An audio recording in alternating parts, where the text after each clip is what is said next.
नमस्कार दोस्तों, मैं हूं दिनेश केवोरा। स्वागत है आपका न्यूज टाइम और एससीएस न्यूज के इस साइमलकास्ट कार्यक्रम के अंदर।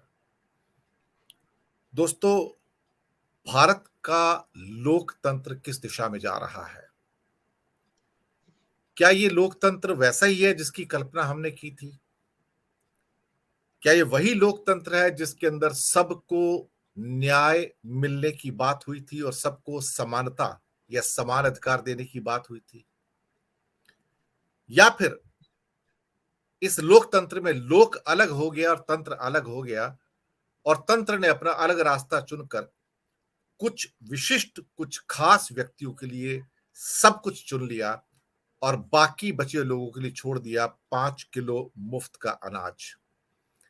यानी कि 21 भारतीय ऐसे हो गए जिनकी दौलत 70 करोड़ भारतीयों से ज्यादा हुई, ऑक्सफैम की रिपोर्ट कहती है। लेकिन पिछले कुछ दिनों में जो हुआ, 2-3 हफ्तों के अंदर भारत में, जिसे हम अपनी भाषा में अडानी गेट कांड कहते हैं, इस अडानी गेट ने भारत में विश्वास की जड़ें हिला दी हैं।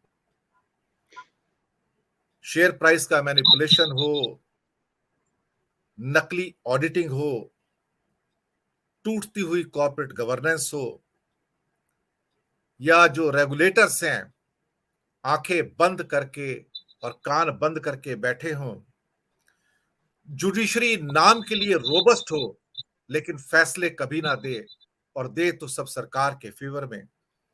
और जब फेवर में आप फैसले दो तो फिर आपको इनाम में कभी राज्यसभा की सीट मिल जाए, कभी किसी स्टेट की गवर्नरशिप मिल जाए, कभी किसी एनसीएलटी का चेयरमैन बना दिया जाए। यानी कि सुप्रीम कोर्ट के जज होते हुए आपको अगली पोस्टिंग की चिंता पहले हो जाती है। अगर यही लोकतंत्र है और यही कल्पना है और इसके अंदर चेक्स एंड बैलेंसेस इतने ज्यादा इरोड हुए कि जिसकी गणना ना की जा सके, जहां पर सेबी एक टूथलेस टाइगर हो और जहां पर कोर्ट, पुलिस या बाकी जो बॉडीज हैं उनको अंडरमाइन किया जाए और मीडिया वो चाल चले जिसे सरकार चाहे, तो फिर इस लोकतंत्र में और फिर जीपिंग और पुतिन के तंत्र में फर्क क्या रह जाता है?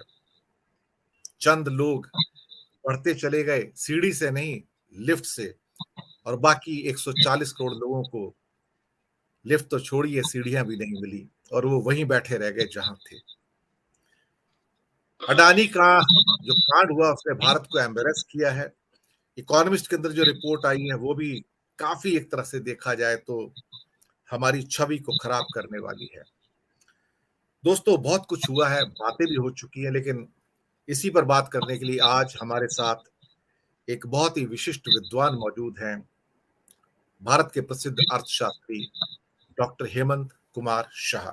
स्वागत है सर आपका न्यूज टाइम के मंच पर। नमस्कार। सर, जो हो रहा है वो तो आपके सामने है, हमारे सामने भी है, लेकिन जो जुगलबंदी है सत्ता की और अडानी की या व्यापार की, उद्योग की, ये जुगलबंदी देश के लिए घातक है। यहां पर जब सत्ताधीश ओपनली, यानी कि कहा जाए बिना किसी शर्म, लाज, लोक लज्जा के, जब एक व्यक्ति को लिफ्ट प्रदान कर देते हैं और सब कुछ उसी को दे देते हैं, तो फिर हमारी आशाओं के लिए क्या बचता है इस देश में? डॉक्टर साहब, आपकी ऑब्जर्वेशन। आपकी बात बिल्कुल सही है कि अगर सत्ता के साथ पैसा मिल जाता है और सत्ता के जरिए ही पैसा कमाने की एक मंशा खड़ी होती है और उस मंशा को पूरी की जाती है और सत्ता उसमें साथ देती है, तो इसे क्रोनी कैपिटलिज्म कहा जाता है, या मैं तो इसे बदमाश पूंजीवाद कहूंगा। क्योंकि इसमें सत्ता जो है, राजसत्ता जो है, वो अर्थ सत्ता से मिल जाती है और उसी को बड़ा करने में, चाहे वो एक व्यक्ति हो, चाहे वो व्यक्तियों की कंपनी का एक गठ हो, उसे बड़ा करने में हमेशा साथ देती रहती है। आजकल भारत में बहुत बड़े पैमाने पर सबको काफी मालूम है कि आज की जो राजसत्ता है वो अदानी और अंबानी के साथ मिली हुई है। हालांकि अभी तो अदानी काफी बहस में है पूरे हिंदुस्तान में, क्योंकि एक सप्ताह में ही उनके शेयरों का जो मूल्य था वो करीब $100 बिलियन कम हो गया। और ये बहुत बड़ा लुढ़क है, ताकि उनको महसूस हो गया कि शेयर बाजार में जो भी गिरावट आई अदानी के शेयरों में, उसके चलते उन्हें अपना जो 20,000 करोड़ का सबसे बड़ा जो एफपीओ थे, वो एफपीओ उसे बंद रखना पड़ा, या पूरा हो जाने के बाद भी पैसा वापस देने का उन्होंने ऐलान किया। सच में बात तो यह है कि हमारे प्रधानमंत्री जो जब गुजरात के मुख्यमंत्री थे 2001 से 2014 के दौरान, तब गौतम अदानी और उनकी कंपनियों को उन्होंने उनकी काफी फेवर की थी। ये सारी चीजें सब व्यापक क्षेत्र में जानी जाती है। बहुत कम दामों पर उनके जमीन दी गई और विकास के नाम पर उनकी काफी फेवर की गई है।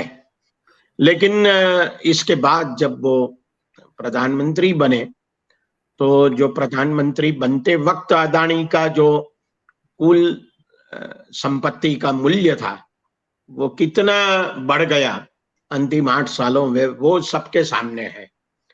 तो वो अभी दुनिया के 1 से 10 में जो धनी लोग हैं उनमें उनका नंबर आ गया। हालांकि अब वो पीछे चले गए हैं, लेकिन इतना जबरदस्त जो उदय हुआ अदानी समूह का, वो सच में एक संशय पैदा करता है। लेकिन सवाल इस बात का है कि ये जो पूंजीवाद है, ये पूंजीवाद क्रोनी कैसे है, बदमाश कैसे है, राजसत्ता और अर्थसत्ता कैसे मिली हुई है।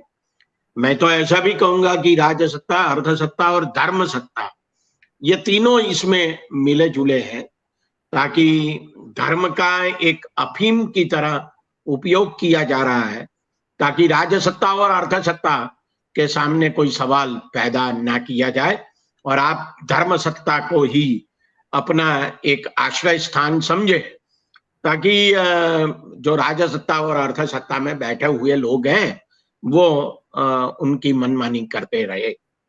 बहुत बड़ी बात है ये।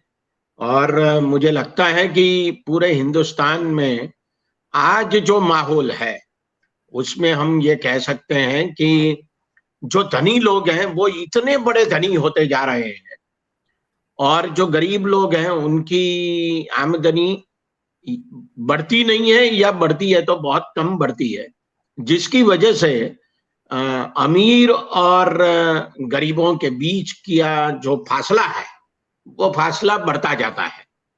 मुझे महात्मा गांधी का एक वाक्य याद आता है। उन्होंने कहा है कि करोड़पति और भिखमंगे दोनों ही एक रोग के अलग अलग लक्षण हैं। मतलब अगर हमें भिखमंगे को देखकर शर्म आती है तो हमें करोड़पतियों को देखकर भी शर्म आनी चाहिए, ऐसा इसका मतलब है। लेकिन आजकल हम पूरी प्रजा भी ये सोच रही है, भारत के सभी नागरिक भी शायद ये सोच रहे हैं कि दुनिया के 10 बड़े धनी लोगों में अगर हमारे 2 हैं तो वो अच्छी बात है। तो ये कितनी भी संपत्ति जमा करने की जो आजादी है, मुझे लगता है कि इस पर कोई पाबंदी होनी चाहिए, कोई रोक होनी चाहिए। और वो रोक कौन लगाएगा? मोटे तौर पे ये रोक लगाने का काम सरकार को करना चाहिए। भारत के संविधान में राज्य नीति मार्गदर्शक सिद्धांत में आर्टिकल 39 में भी ये कहा गया है कि बहुत कम लोगों की जेबों में पैसा इकट्ठा ना हो, संपत्ति का केंद्रीकरण ना हो, ये देखने की जिम्मेदारी सरकार की है। बिल्कुल। और जब भी ये असमानता बढ़ती जाती है तो हमेशा एक प्रकार से तनाव, tensions, economic tensions and socio political tensions खड़े होते हैं। तो मुझे लगता है कि ये सरकार का काम है, लेकिन सरकार कुछ और ही कर रही है। कैपिटल एक्सपेंडिचर के नाम पर जो भी इंफ्रास्ट्रक्चर खड़ा होता जा रहा है, इसकी वजह से मोटे तौर पे जो बड़ी कंपनियां हैं और बड़े लोग हैं, जो धनी लोग हैं, उन्हीं को ये सारे कॉन्ट्रैक्ट्स मिल रहे हैं और सरकार इस पर कोई नजर नहीं रख रही। शायद उनका धनी होना ही विकास माना जाता है। तो बहुत कम लोगों के जेब में अगर पैसे आ जाते हैं तो देश का विकास हो रहा है, ऐसा माना जाता है। लेकिन सच में वो देश का विकास नहीं हो रहा है। देखिए आप, अंतिम 8 सालों में जो हमारा जीडीपी का ग्रोथ रेट है वो करीब 6.5% से भी कम है, काफी कम है। और अभी हमारे इकोनॉमिक सर्वे ने भी अंदाजा लगाया है कि 6% से लेके 6.8% तक हमारी ग्रोथ रेट हो सकती है अगले साल। और रिजर्व बैंक ऑफ इंडिया तो ये कहती है, अभी जो मॉनेटरी पॉलिसी रेट आया उसमें, कि हमारा अगले साल का जो ग्रोथ रेट है वो 6.5% हो सकता है। तो ये कोई बहुत बड़ी बात तो है ही नहीं, जबकि हम चाहते हैं कि हम $5 ट्रिलियन इकोनॉमी बने, हम 10, 20, 30 और 50 ट्रिलियन डॉलर इकोनॉमी बने। लेकिन ये तो 6.5% जाके रुक जाती है। इसकी वजह ही यही है कि जो आम लोग हैं उनके पास जो परचेसिंग पावर होना चाहिए वो नहीं है।